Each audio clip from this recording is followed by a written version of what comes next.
14 లక్షల కోట్ల బడ్జెట్ 5 భారీ డ్యాంలతో ప్రపంచంలోనే అతిపెద్ద జల విద్యుత్ ప్రాజెక్టును చైనా నిర్మిస్తుంది. అది ఎక్కడో తెలుసా? సరిగ్గా భారత్లోకి ప్రవేశించే బ్రహ్మపుత్ర నదిపైనే నిర్మిస్తుంది. ఈ డ్యాం నిర్మాణం భూగోళంపైనే వెరీ డేంజరస్ భూకంప ఫాల్ట్ లైన్ పైనే సాగుతుంది. ఇది కేవలం ప్రాజెక్టు కాదు, దిగువ దేశాలకు ఒక టైం బాంబ్. ఈ విషయాన్ని భారత్ ఎప్పటి నుంచో హెచ్చరిస్తుంది. ఇన్నాళ్ళు భారత్ భయాలను డ్రాగన్ కొట్టిపడేసింది. కానీ ఇప్పుడు స్వయంగా సొంత శాస్త్రవేత్తలే చైనాకు షాక్ ఇచ్చారు. ఈ మెగా డ్యామ్ భూగర్భ టైం బాంబ్ అని అంటున్నారు. మంచు యుగం నాటి నుంచి కదిలే ఫాల్ట్ లైన్ పై కడుతున్నారని బాంబు పేల్చారు. సొంత నిపుణుల మాట చైనా వింటుందా? ఆధిపత్య అహంకారంతో కోట్లాది మంది ప్రాణాలను పణంగా పెడుతుందా? ఒకవేళ ప్రకృతి ఆగ్రహిస్తే ఆ ప్రళయానికి మూల్యం చెల్లించేది ఎవరు? Watch story. చైనా నిర్మిస్తున్న భారీ డ్యాం వాటర్ బాంబేనా? ప్రకృతి ఆగ్రహిస్తే దిగువ దేశాలు జలసమాధేనా? సొంత శాస్త్రవేత్తల వార్నింగ్స్కు చైనా లొంగుతుందా? బ్రహ్మపుత్ర నదిపై ఈ ప్రపంచంలోనే అతిపెద్ద మెగా డ్యాంను చైనా నిర్మిస్తోంది. ఈ డ్యాంపై ఎప్పటికప్పుడు భారత్ ఆందోళన వ్యక్తం చేస్తూనే ఉంది. కానీ డ్రాగన్ కంట్రీ మాత్రం భౌగోళిక రాజకీయ అనుమానాలుగానే ఇన్నాళ్లు కొట్టిపడేస్తూ వచ్చింది. దిగువ దేశాలపై రాక్షస డ్యాం ప్రభావం ఏమాత్రం ఉండదని బల్లగుద్ది మరీ చెప్పింది.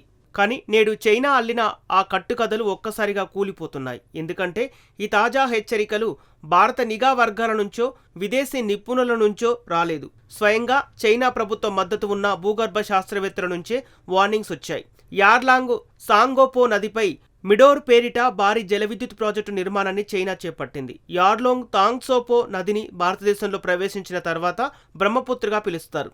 అయితే అత్యధిక భూకంప తీవ్రత ఉన్న ప్రాంతంపై ఈ డ్యామును నిర్మిస్తున్నట్లు తాజాగా చైనా నిపుణులే ఆందోళన వ్యక్తం చేశారు. మంచు యుగం నాటి నుంచి తీవ్ర కదలికలతో ఉన్న పాయిజన్ ఫాల్ట్ లైన్ ప్రాంతమే దక్షిణ హిమాలయాలు ఉన్నట్లు శాస్త్రవేత్తలు నివేదించారు. ఈ కదలికల కారణంగా ఈ ప్రాజెక్టు పరిధిలోని డ్యాంలు, రహదారులు, వంతెనలు, సొరంగాలు అలాగే జలాశయ ప్రాంతాల భద్రతకు తీవ్ర ముప్పు పొంచి ఉందని ఆందోళన వ్యక్తం చేస్తున్నారు. ఈ ప్రాంతంలో నెలకొన్న తీవ్రమైన భూకంప పరిస్థితుల కారణంగా కొండ చర్యలు విరిగిపడటం, భూమి కుంగిపోవటం వంటి ప్రమాదాలు ఎప్పుడైనా జరగవచ్చు. డ్యాం ప్రాంతంలో ఇంజనీరింగ్ నిర్మాణాలకు, సిబ్బంది ప్రాణాలకు పెను ప్రమాదమని హెచ్చరిస్తున్నారు. అత్యంత ప్రమాదకరమైన అస్థిరమైన ప్రాంతంలో చైనా చరిత్రలోనే అతిపెద్ద డ్యాంను నిర్మిస్తోంది. భూమి భ్రమణ వేగాన్ని సైతం ప్రభావితం చేసే 3 గోర్జెస్ డ్యాం కంటే ఇప్పుడు నిర్మిస్తున్న మిడో డ్యాం ఎంతో పెద్దది. యార్లాంగ్ తాంగ్స్పో నది అరుణాచల్ ప్రదేశ్లో ప్రవేశించడానికి సరిగ్గా కొద్ది దూరంలో టిబెటన్ లోయల డ్యాంను డ్రాగన్ నిర్మిస్తోంది. 18 నెలల క్రితం ఈ డ్యాం నిర్మాణానికి చైనా ఆమోదం తెలిపింది. ఇది కేవలం ఒక డ్యాం మాత్రమే కాదు, భూగోళంపైనే అత్యంత భారీ మౌలిక సదుపాయాల ప్రాజెక్టు. ప్రసిద్ధ 3 గోర్జెస్ డ్యాం కంటే 3 రెట్లు పెద్దది. ఈ డ్యాం గురించి వింటేనే కళ్ళు బైర్లు కమ్మేంత భారీ వ్యూహం దీని వెనుక ఉంది. 5 దశల్లో పవర్ స్టేషన్లతో దాదాపు 70 గిగావాట్ల విద్యుత్తును ఉత్పత్తి చేయాలన్నదే చైనా లక్ష్యం. అంటే యూరోపియన్ కంట్రీ పోలాండ్ ఉత్పత్తి చేసే మొత్తం విద్యుత్తో సమానం. దీని నిర్మాణ వ్యయం $16,000 కోట్ల. మన కరెన్సీలో చెప్పాలంటే 14 లక్షల కోట్ల రూపాయలతో మిడోర్ డ్యామ్ను చైనా నిర్మిస్తోంది. ఈ ప్రాజెక్టు నిర్మిస్తున్న భౌగోళిక ప్రాంతం కూడా అంతే విలక్షణమైనది. యార్లాంగ్ తాంగ్స్పో నది భారత్లోని సియాంగ్ నదిగా ప్రవేశిస్తుంది. దానికి ముందే నామ్చా బర్వా అనే పర్వతం వద్ద వంపు తిరిగే క్రమంలో 2000 మీటర్ల ఎత్తు నుంచి నిటారుగా కిందికి దూకుతుంది. ఈ అసాధారణమైన ఎత్తు వ్యత్యాసమే అక్కడ అపారమైన జల విద్యుత్ సామర్థ్యానికి కారణమైంది. కానీ సేమ్ టైంలో ఈ భారీ డ్యాం తీవ్రమైన భౌగోళిక ప్రమాదాలకు కూడా దారితీస్తోంది. ఎందుకంటే ఈ ప్రాంతం భూగోళంపైనే అత్యంత భూకంప ప్రభావితమైన ప్రాంతమైన హిమాలయన్ సెస్మిక్ బెల్ట్ పరిధిలోకి వస్తోంది. హిమాలయాల పుట్టుకకు కారణమైన భూగర్భ పలకల కదలికలు నేటికి ఇక్కడ కొనసాగుతూనే ఉన్నాయి.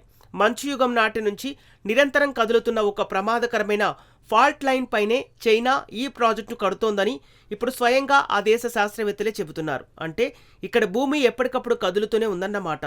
ఈ డ్యాం చైనా అంతర్గత విషయమని చాలామంది భావిస్తుంటారు. కానీ ఇది ఎంత మాత్రం వారి సొంత వ్యవహారం కాదు. ఎందుకంటే ఈ యార్లాంగ్ తాంగ్స్పో నదే అరుణాచల్ ప్రదేశ్లో సియాంగుగా, ఆపై అస్సాంలో బ్రహ్మపుత్రగా మారి చివరికి బంగ్లాదేశ్లోకి ప్రవేశిస్తుంది. పరివాహక ప్రాంతంలోని కోట్లాది మంది ప్రజలకు ఈ నది జీవనాధారం. తాగునీరు, వ్యవసాయం, మత్స్య పరిశ్రమ, రవాణాతో పాటు ప్రపంచంలోనే అత్యంత సంపన్నమైన నదీ పర్యావరణ వ్యవస్థల్లో ఒకటి బ్రహ్మపుత్ర. కాబట్టి బ్రహ్మపుత్రపై ఎగువన జరిగే ఏ మార్పునైనా సరిహద్దుల వద్ద ఆగిపోదు. చైనా అకస్మాత్తుగా నీటిని నిలిపివేస్తే దిగువ ప్రాంతం కరువు కాటకాలతో అల్లాడాల్సిందే.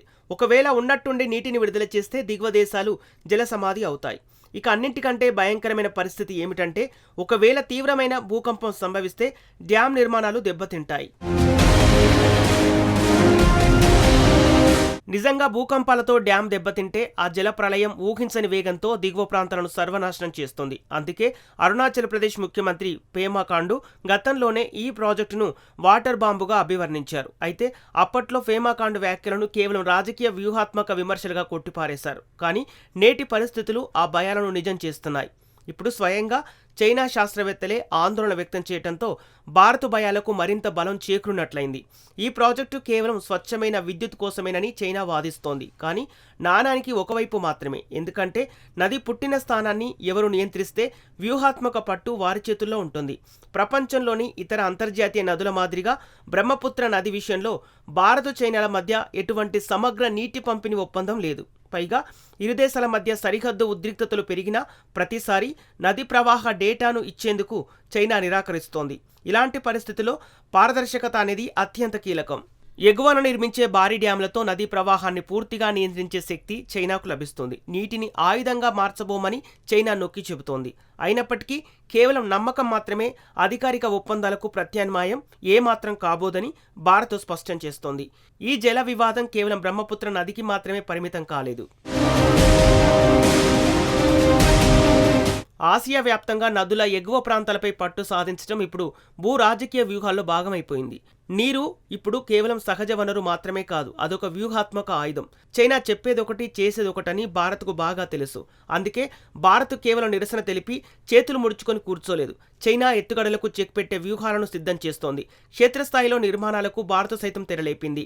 చైనా చర్యలకు ప్రతి చర్యగా అరుణాచల్ ప్రదేశ్లో సియాంగ్ అప్పర్ మల్టీపర్పస్ ప్రాజెక్టును భారత్ పునరుద్ధరించింది. చైనా ప్రాజెక్టుకు సరిగ్గా దిగువన నిర్మిస్తున్న ఈ 11,200 మెగావాట్ల డ్యాం వెనుక 2 ప్రధాన లక్ష్యాలున్నాయి. మొదటిది విద్యుత్ ఉత్పాదన. రెండోది, చైనా ఒకవేళ అకస్మాత్తుగా నీటిని విడుదల చేస్తే అస్సాం జలసమాధి కాకుండా ఆ ప్రవాహ ఉధృతిని అడ్డుకునే రక్షణ కవచంగా తీర్చిదిద్దుతోంది. ప్రస్తుతం ఇక్కడ 2 మెగా డ్యాం కథలు సమాంతరంగా నడుస్తున్నాయి. టిబెట్లో చైనా జెట్ వేగంతో దూసుకుపోతుంటే ఢిల్లీ మాత్రం నిరసనలు, సమీక్షా కమిటీల ప్రక్రియలతో పాటు నిర్మాణంలోనూ అదే వేగాన్ని అందుకోవడానికి ప్రయత్నిస్తోంది. కానీ ఇక్కడ అసలైన ప్రశ్నలు కొన్నే మిగిలి ఉన్నాయి. స్వయంగా తమ దేశ శాస్త్రవేత్తలే ముప్పు పొంచి ఉందని హెచ్చరిస్తున్న తరుణంలో చైనా వెనక్కి తగ్గుతుందా, లేదంటే మొండిగా నిర్మాణాన్ని పూర్తి చేస్తుందా? చైనా ప్రాజెక్టు పూర్తిగా అందుబాటులోకి వచ్చేలోపు భారత్ తన వ్యూహాత్మక డ్యాంను పూర్తి చేయగలదా? వివాదాస్పద సరిహద్దు ప్రాంతంలో ఈ టైం బాంబు నిజంగానే పేలితే పరిస్థితి ఏమిటి? ఈ ప్రశ్నలకు సమాధానాలు కాలమే చెప్పాలి. కానీ ఒక్కటి మాత్రం నిజం, బ్రహ్మపుత్ర నది కేవలం భారత్ బంగ్లాదేశ్ పాలిట జీవనది మాత్రమే కాదు, ఈ ఉపఖండ భౌగోళిక భద్రతకు అత్యంత కీలకమైన రేఖ. చైనా ఇంజనీరింగ్ అహంకారం, భూ రాజకీయ ఆధిపత్యకాంక్ష ప్రకృతి నియమాలను ధిక్కరిస్తోంది. దానికి ప్రతిగా భారత్ వేస్తున్న వ్యూహాత్మక అడుగులు ఈ ప్రాంత భవిష్యత్తును నిర్ణయించబోతున్నాయి. హిమాలయాల గుండెల్లో దాగున్న ఈ భౌగోళిక ముప్పు ఎప్పుడు ఏ రూపంలో విరుచుకుపడుతుందో ఎవరు ఊహించలేరు. ఒకవేళ ప్రకృతి కనుక ఆగ్రహిస్తే ఆ విధ్వంస సరిహద్దులను గుర్తించదు, రాజకీయాలను క్షమించదు. పంతాల చైనా నిర్మిస్తున్న ఈ మెగా ప్రాజెక్టు రేపటి రోజున ఆసియా ఖండం శాంతికే పెను సవాలుగా మారబోతుందా, లేక పెను విపత్తుకు నాంది కానుందా అనేదే $1,000,000 ప్రశ్న.